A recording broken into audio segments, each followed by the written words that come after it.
Thank you very much. We'll start with a little, just a short clip of a video.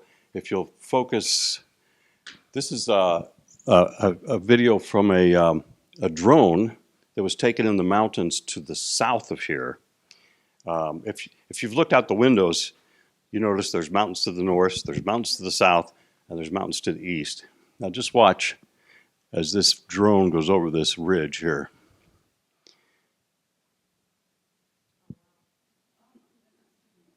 Welcome to San Jose. This is just gives you an idea of the size of San Jose, Costa Rica. Now this you're looking at a big swath of the valley here, but that's good enough. We'll just go to the photographs from here.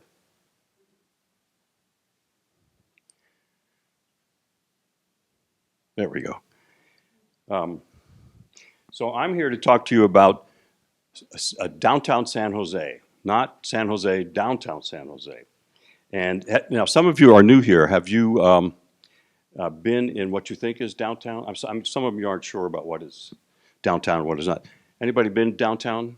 We've been right there with that sports stadium. Okay, that's the stadium, right? That's Savannah Park. That's west of downtown. And actually where we are, we're kind of midway between downtown and Savannah Park.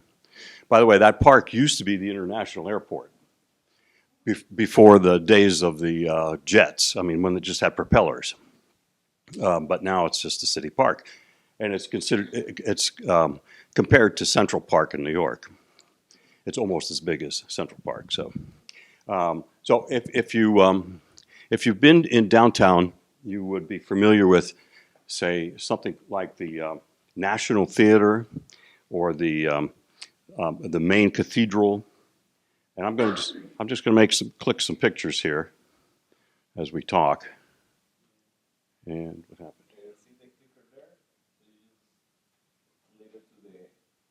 Which one?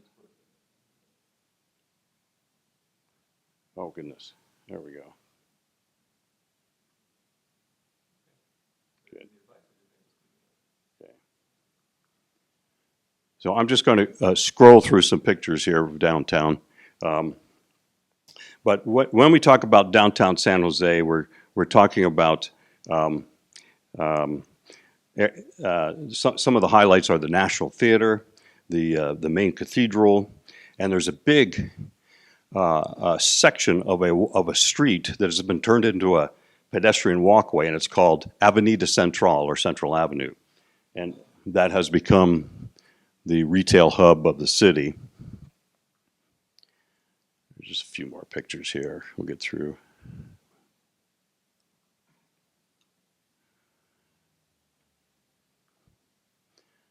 There we go. So this is a shot of the National Theater, by the way.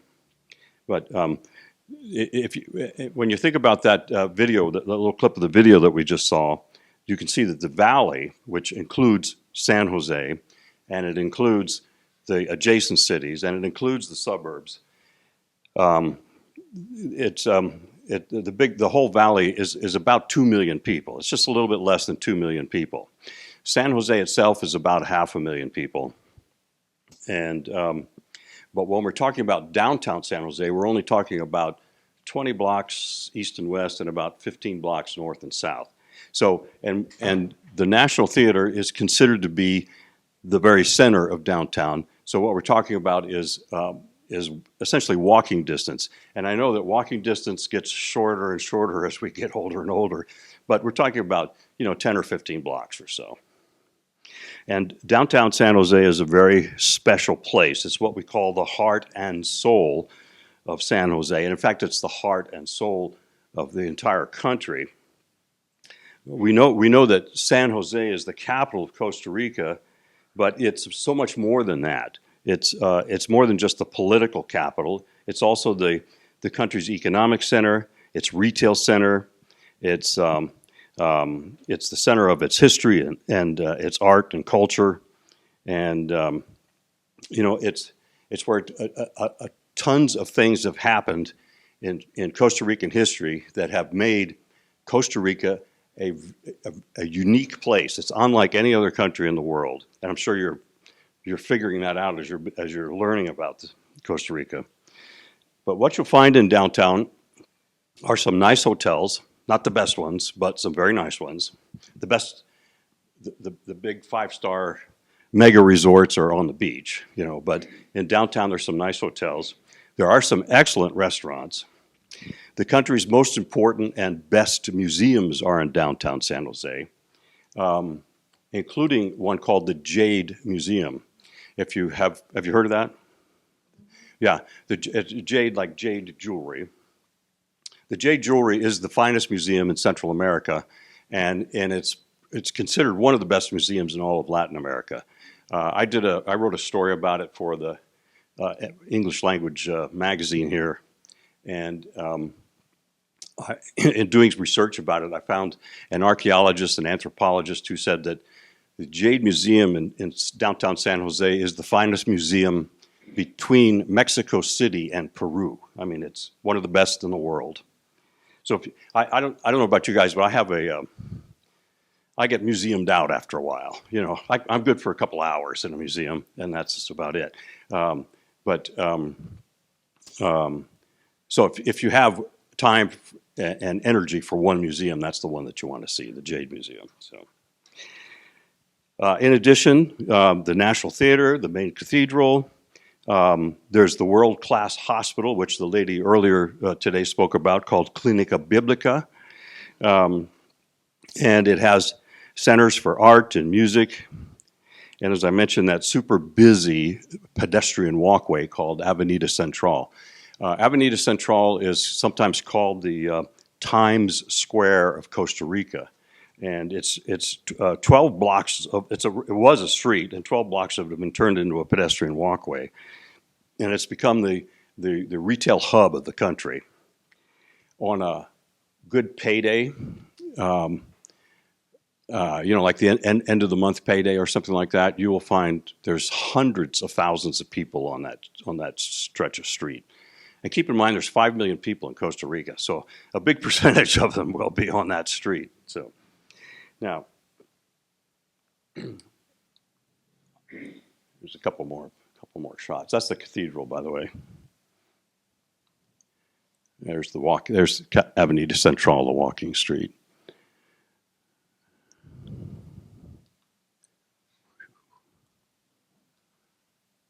Oh, there's always guys playing for tips. So, and this is one of my favorite pictures. McDonald's, and one door down is Starbucks. So you'll never get homesick. Okay, so I mentioned the National Theater. I have time to talk about just a couple of things. I just want to whet your appetite a little bit because we don't have time to talk about all of downtown. So let's first talk about the National Theater. This is an Italian-style symphony hall. It's a small symphony hall that was built in the 1890s. And there's a whole story about why it was built and how it was built. I won't go into a lot of details. I'll just say that San Jose, and well, I should say all of Costa Rica, was an economic backwater up until all through most of its history. And the reason is because there's not much here. There's no big gold mines here. There weren't any Indian tribes to rob here. Big ones like the Incas and the Aztecs and so on. There's no big stretches of flat land, so they don't have big plantations like they do in the Caribbean islands. Here, it's very much like where I grew up in northern Pennsylvania.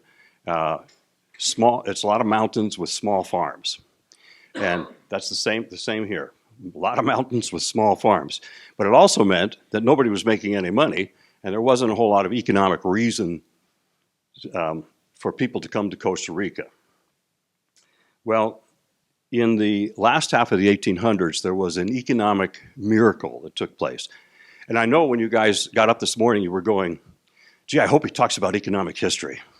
You know, my degree was in economics, and I like history, so this works for me. But anyway, there was an economic miracle that took place in the 1890s, and it was that the world discovered Costa Rican coffee. I said the 1890s. I mean the last half of the 1800s. At first, it was Europeans, and then it was later the Americans and the Canadians started buying Costa Rican coffee. And all of a sudden, these farms out in the middle of nowhere that were sitting on the slopes of these volcanic mountainsides and in these fertile valleys, all of a sudden they had a cash crop and they were making money. So along with that came a lot of political pressure to have some culture in downtown, because downtown San Jose was not much more than a whole bunch of corrugated shacks with tin roofs. And so now there was a lot of pressure to build a nice theater. This is the lobby. When you walk into the lobby of the theater, you're allowed to go in the lobby for free, and you're allowed. There's a coffee shop right off to the left of it. In fact, I think I've got that here. There's the coffee shop. You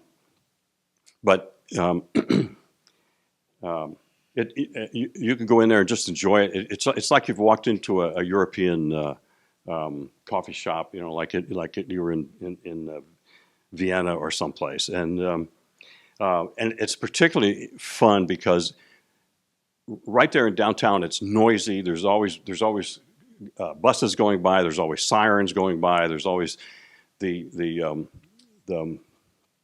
great noise of Costa Rica is the motorcycle without muffler. They're all going by, and you walk in here and it's just peaceful and quiet, and it's a nice place to just sit and relax, have a good cup of coffee, and you can enjoy a good book or whatever. It's just a lot of fun. Now, if you want to go past the lobby or the coffee shop, you do have to pay for a tour. But when you get inside, you'll see that it's a beautiful auditorium. By the way, it's only 900 seats, 950, I think, 950 seats. So wherever you sit, you're close to the performance. The best way to see the theater is to see a performance. I was there a while back, and I saw the Costa Rican Symphony Orchestra, and they did two. I was just telling these people in the back here. They did two symphonies. One was a Haydn symphony with just strings, beautiful. And then, oh, by the way, they told everybody you couldn't take pictures, and you can see everybody's got their cell phone out taking pictures.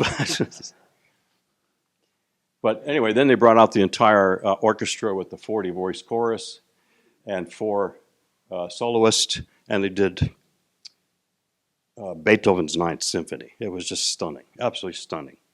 So now, besides the National Symphony Orchestra, there's also all kinds of other performers.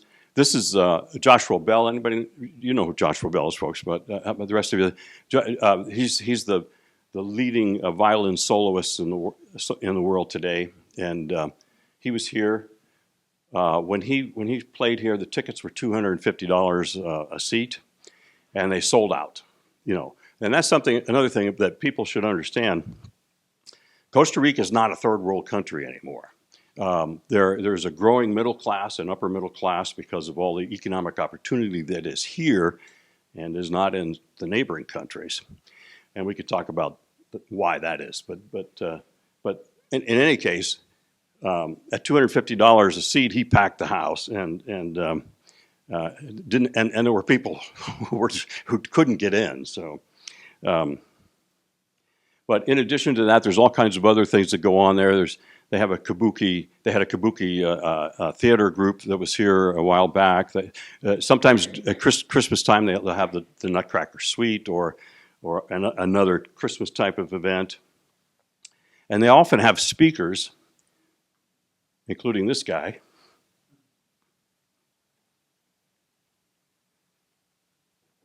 President Kennedy visited Costa Rica in 1963, and he stayed at the hotel right across the plaza called the Grand Hotel, and he literally walked through the crowd, shaking hands as he went. And today, there's no way an American president would be allowed to walk through a crowd like that. But he walked into the theater and he spoke to spoke to hundreds of people who were there from all over Latin America to hear him speak. So anyway, that's just one of the things that you can see in downtown San Jose. Now, let's talk about something really important: food. Okay, every Saturday morning, about 8 or 10 blocks to the south of us here, near the Tracopa bus station, and you probably don't know where that is, but if you lived here, you would. There is a farmer's market that gets set up every Saturday morning from about 6 a.m. and it goes on till about 1 or 2 in the afternoon. And basically what it is all the farmers from 2 hours away or so come in with their pickup trucks and they sell fruits and vegetables. And you will see an amazing variety of, you're dealing right with the farmer vendors here, which is pretty cool. But you'll see an amazing variety of produce, fruits and vegetables, and all kinds of other things. I've got some notes here, so let me read some of this. You'll find hundreds of stalls with fruits, vegetables, meats, cheeses, fresh eggs, fresh fish, herbs, honey, coffee, freshly cut flowers, baked goods, freshly squeezed juices, and more fruits and vegetables. I mean, it's just amazing.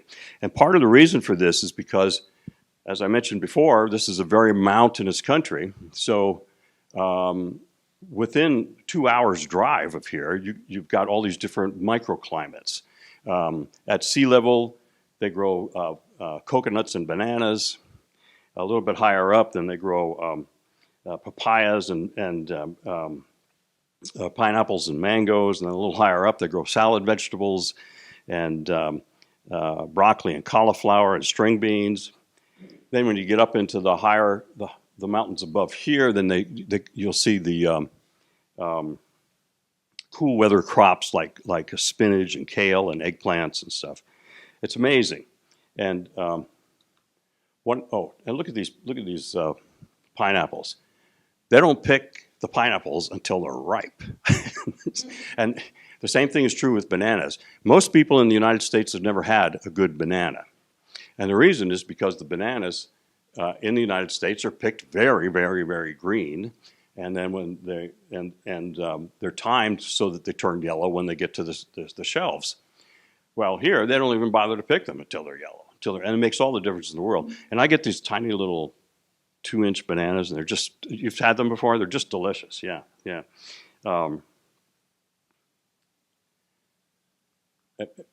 These are papayas.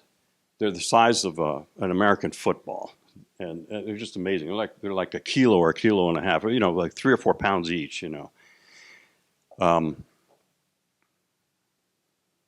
The other things that you can find there are fish. There's several fish vendors at this particular market. Sometimes you'll find, and every week it's different. It's based on what they caught the day or two before, and so sometimes you almost always see snapper, red snapper. Sometimes you'll see yellowtail tuna. You'll see mahi. You'll see grouper. There's one called congrio, which is like a sailfish. There's shark. There's shrimp. And there's even octopus. And so there's all kinds of the bounty from the ocean, and most of it comes from the Pacific side because that's only about 2 hours away. It's really quite good. And Costa Rica is one of the reasons I enjoy living here is because you can get vine-ripened tomatoes all year long here, I mean, I grew up in northern Pennsylvania, and you could get it for 4 or 5 weeks in the late summer, and that would be it. But here you get it all year long. This guy, I particularly like this picture because this guy he has a goat farm outside of San Jose, and he sells goat cheese and goat yogurt and goat milk. And I don't think he was the least bit interested in selling any yogurt because he wanted to just talk to this girl. But in any case, There's all kinds of scenes that go on there. This particular vendor has pigs and cattle, and he butchers them himself, and he has ham hocks and all kinds of sausages that he makes and so on. There's some snapper, red snapper. And you can also have breakfast there, or lunch, or whatever. But there are also places just to sit down and eat as well. So, okay. Now I want to talk to you about just a couple of neighborhoods. There's some really cool neighborhoods in downtown. There's some very neighborhoods that you don't want to go into, but there's some very nice neighborhoods as well. And this one is called Barrio Amon. The word barrio is B-A-R-R-I-O. That means neighborhood or district.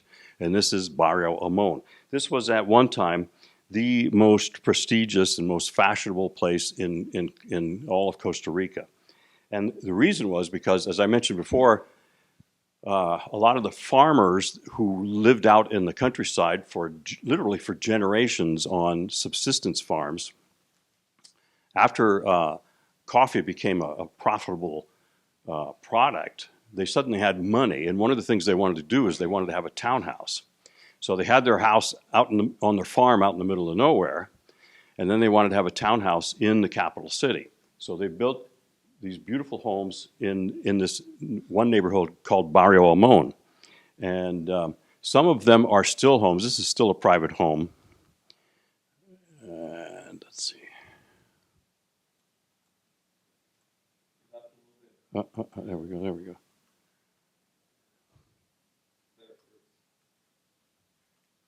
There we go. This house was a private home. It's now an office building on the top, and then it's a coffee shop on the bottom.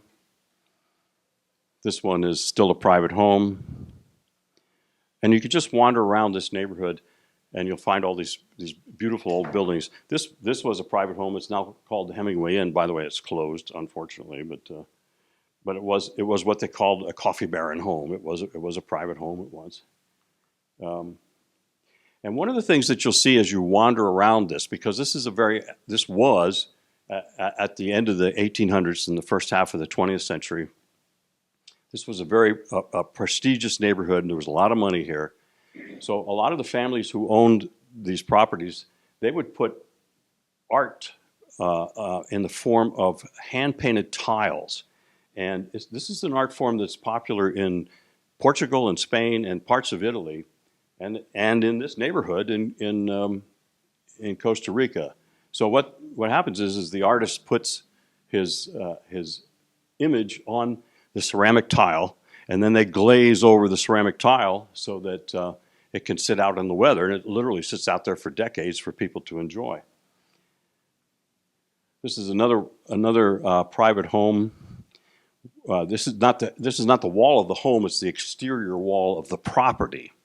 And on this wall, the owner of this property has all of these different images, and they're all from the book Don Quixote de la Mancha, the classic novel by Miguel Cervantes.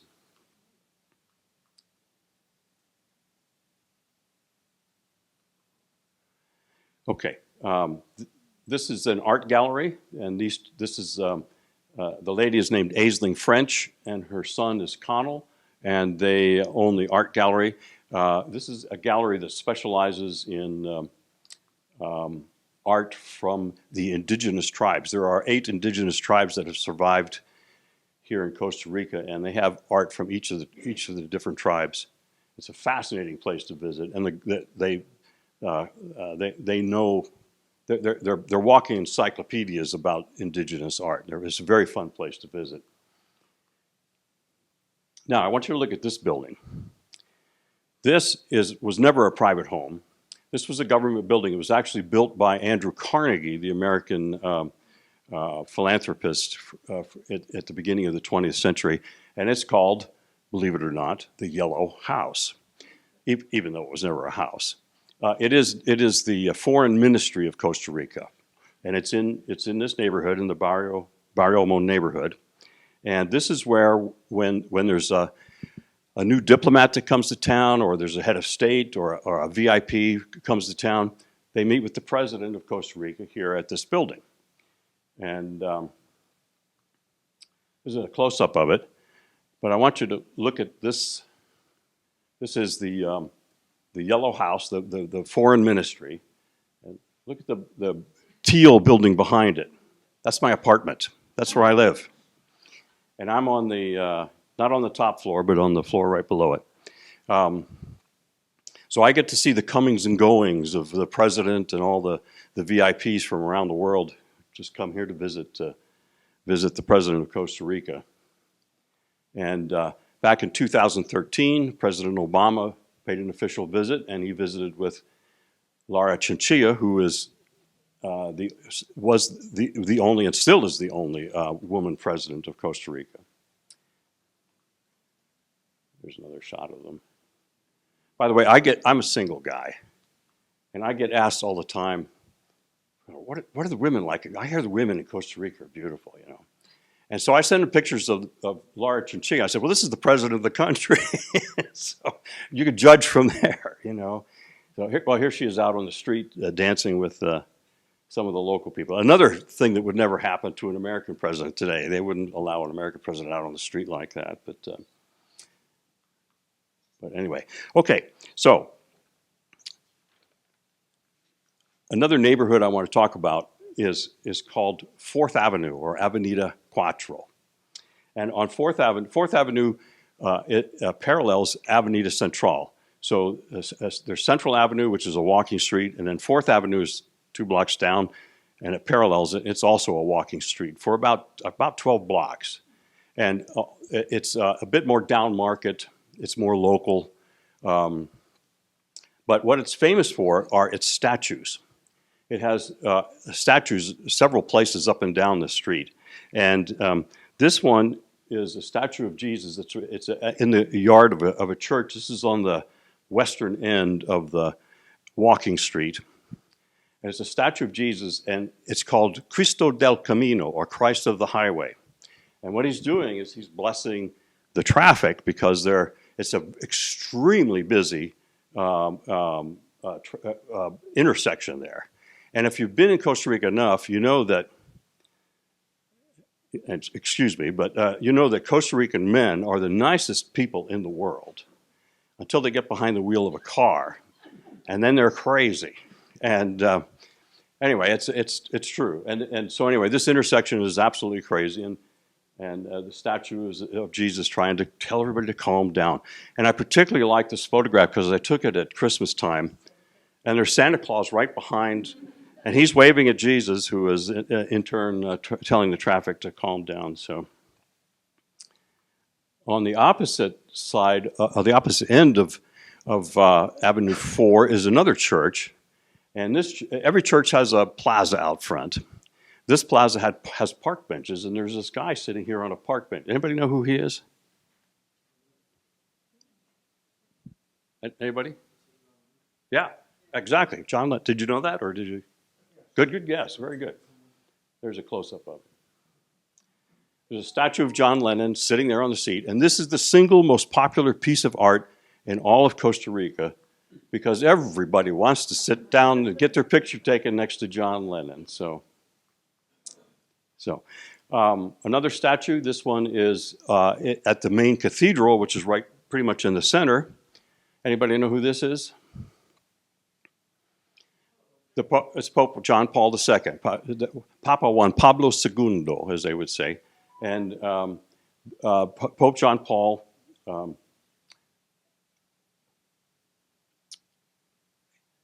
he visited here in Costa Rica in 1980, in the 1980s, and he was here during the problems that we were having with all the revolutions that were going on, the Contras and the Contras and the Sandinistas and in Nicaragua, and there was also violence going on in Honduras and El Salvador.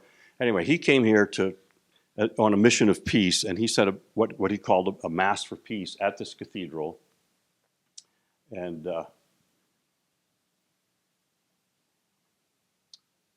there's a news photo that I stole off the internet. So But you can see he was a rock star. You know, when President Obama was here, he was very popular. And when President Kennedy was here, he was very popular. But when Pope John Paul was here, he was a rock star. So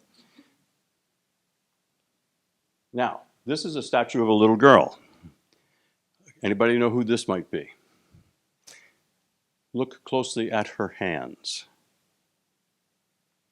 There's another shot of her. Let's see if I got it. Oh. What happened? Ah.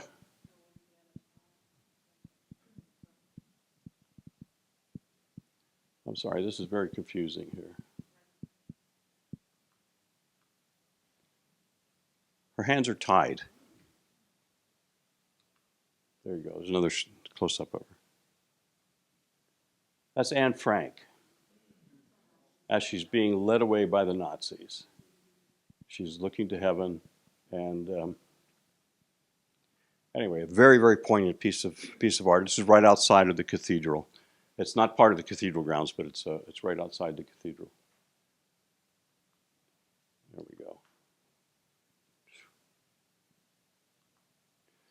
Anyway, that's just a small sampling of what you can find in downtown San Jose. I mean, I've just literally just scratched the surface. How much time have I got left here? You got plenty of pictures? Just a couple more left here. Yeah. Okay. Well, anyway, yeah. The thing is, I want to. This is the post office, by the way. It looks like it's was built in the 1600s. It was built like I think in 1910 or something like that. But they built it to look old. I mean, they used the neoclassical architecture, and right behind it is the headquarters for the Bank of Banco Nacional. So I mentioned the Jade Museum. This is a scene from the Jade Museum. When you walk into the rooms in the Jade Museum, you're walking into you're walking back 2,000 years, you know, and it's just amazing. You walk into these villages, or you walk into this guy hunting or fishing, and it's absolutely amazing. It's not just artifacts under glass. I mean, it's a lot more than that. It really helps you understand what life was like then. Oh, well, there's a guy having a cup of coffee here, but anyway, I want to just kind of leave you with these thoughts here, because as you wander around Costa Rica, you are going to find that you're going to meet expats who will tell you, and I'm talking about Canadians and Americans and some Europeans, but you'll find these expats who say, "We never go to downtown San Jose. We don't go there because it's dirty and it's noisy and it's a big city and it's crowded and it has graffiti and it has crime and it has homelessness." And they're absolutely right. It has all those things. It's a big city. It's got 2 million people when you count all the suburbs and so on. And quite frankly, San Jose is not a beautiful city. It does not have a stunning oceanfront skyline like Miami Beach or like Rio de Janeiro. It doesn't have a cute a colonial center like Cartagena, Colombia does. But people who completely write off downtown San Jose, I think they're shortchanging themselves. Now, I understand if you're visiting Costa Rica for a short vacation, you might want to be on the beach, or you might want to take advantage of the rainforest or the volcanoes, or perhaps you might want to visit a coffee plantation, or maybe you want to go ziplining or bird watching, or if you're braver than I am, you can kayak down a river, but I'm not going to do that anymore. And for some reason, there are people who want to go on crocodile tours. I don't know why, but they do. Now, I live in downtown San Jose. I'm a single guy, and it works for me. I know that's not for everybody, but if you really want to learn about Costa Rica and about the amazing people who live here, San Jose deserves your attention too. No matter where you decide to visit or where you decide to live in Costa Rica, the time that you spend in downtown San Jose will help you to understand why this country is so different and so exceptional. Now, just think about this. A country that consciously decided to eliminate its military, then imagine that they consciously decided to take the money that they would have spent on the military and spend it on education instead.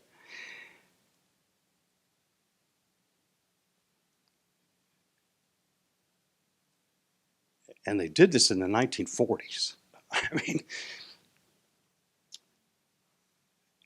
think about the effects that this one single decision has made for this country. Costa Rica now has the highest literacy and the highest level of education of any country in this part of the world. They have the most extraordinary, I was going to say, most of the extraordinary history that made this happen took place here in downtown San Jose. And I just think that this is a remarkable country, and San Jose is the heart and soul of this country, and it's reason enough to be. I understand if you don't want to live in downtown, but you need to spend time in downtown. And by the way, there's something else too. I mentioned that this was the retail hub of the city, of the country. If you're on a nice little beach town, and you're looking to get your computer repaired, you're going to have to come into San Jose. I mean, if you're looking to buy a new cell phone, you're probably going to want to come into San Jose. I mean, there's just a lot of things that are available here that are they're just not available at a little beach town. So do yourself a favor. Spend some time in San Jose. You will learn volumes about Costa Rica and about its wonderful people. Pura vida. Thank you.